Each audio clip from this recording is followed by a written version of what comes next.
Hey everyone, thank you for joining me today. I'm Laura Train Mama, and today we're going to be reading the story of Thomas the Tank Engine.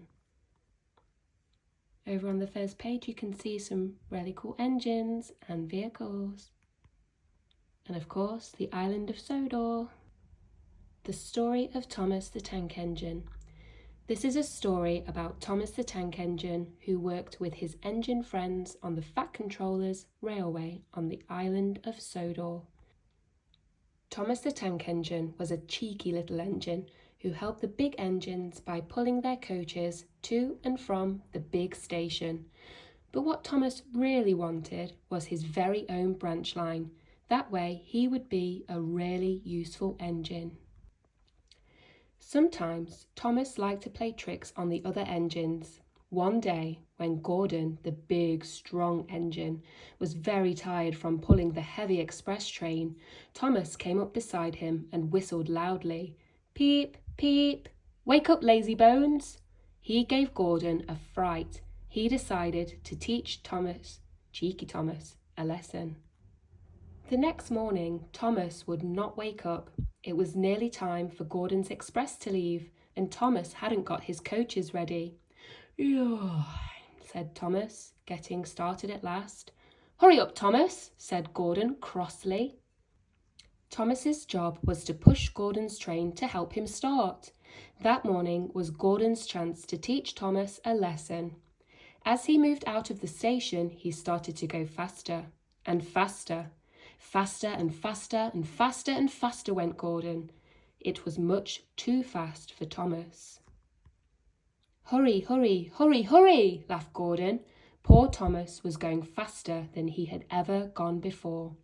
"My wheels will wear out," he thought. "Peep, peep, stop, stop," whistled Thomas. At last they stopped at the station. "Well, Thomas," chuckled Gordon, "now you know how it feels to be tricked." "Puff, puff," panted poor Thomas. He was too out of breath to say anything. His cheekiness had gotten him into trouble. Perhaps he would never get his own branch line now. The next day, Thomas saw some strange-looking trucks in the yard. "That's the breakdown train," said his driver. "It helps out when there's an accident." Just then, James, the splendid red engine, came through the yard crying. His trucks were pushing him too fast and his brake blocks were on fire. "Help! Help!"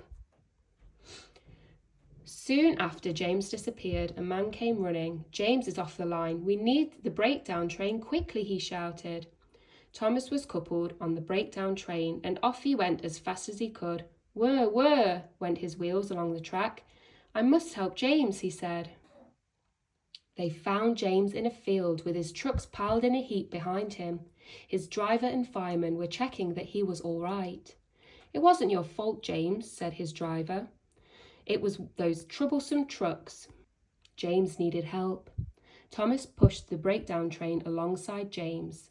Then he pulled some trucks out of the way. He was soon back to pick up the rest. Oh dear, they groaned. Serves you right, puffed Thomas crossly. He worked hard all afternoon. Thomas pulled James back to the shed where the Fat Controller was waiting. "Well, Thomas," he said, "you have shown that you're a really useful engine. I'm so pleased that I'm going to give you your own branch line." "Oh, thank you, sir," said Thomas happily. Now Thomas is happy as can be. He chuffs and puffs proudly along his own branch line from morning till night. Gordon is always in a hurry, but whenever he sees Thomas, he remembers to say, "Hurry, hurry," and cheeky little Thomas always whistles, "Peep, peep, lazy bones." The last page of the book is just another reminder of the island of Sodor. Thank you so much for joining me today. I hope you enjoyed the story. If you liked hearing the story today and you want to hear more, please like and subscribe and drop any comments below. Thank you.